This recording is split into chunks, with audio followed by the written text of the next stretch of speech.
నమస్తే, welcome to dot news. ఏపీలో సామాజిక ధర్మం పాటించిన ఏకైక పార్టీ వైసీపీ.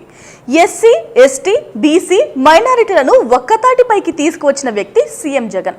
ఈ ఎన్నికలు పేదలకు, పెత్తందారులకు మధ్య జరిగే యుద్ధంలో గొంతు కలిపి ఏకమై తనకు అండగా నిలవాలని ప్రజలకు జగన్ పిలుపునిచ్చారు. కానీ కూటమి కుటుల ప్రయత్నాలు ఫలిస్తే, ఎక్కడైనా తేడా కొడితే పేదల పరిస్థితి ఏంటి?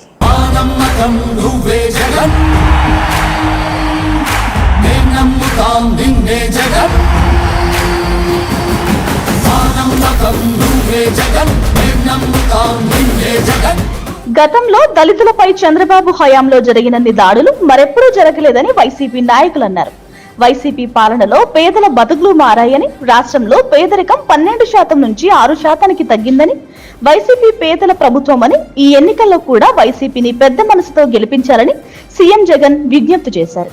చంద్రబాబు వస్తే దాడుల సంస్కృతికి తెరలేపుతారని, అలాంటి వాళ్లని కనీసం అసెంబ్లీ గేటు కూడా తాకనివ్వద్దంటూ వైసీపీ నేతలు అంటున్నారు.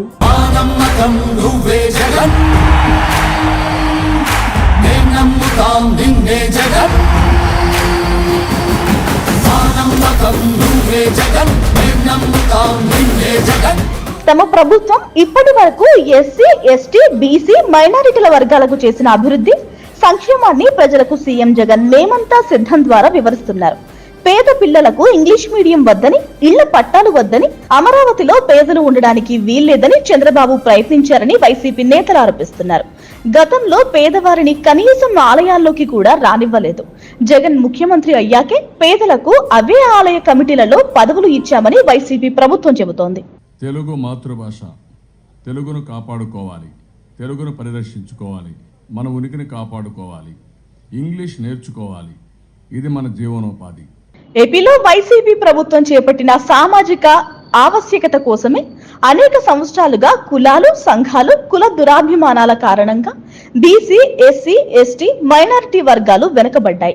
గతంలో రాజకీయ నాయకులు ఆయా వర్గాలను ఓటు బ్యాంకుల్లా వాడుకోవడంతో ఎలాంటి అభివృద్ధి, సంక్షేమ ఫలాలు తమకు అందలేదని ప్రజలు అంటున్నారు.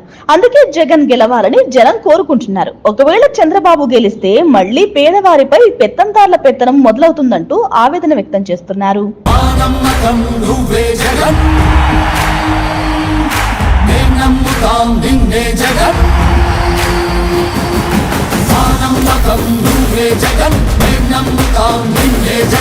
Please subscribe Dot News.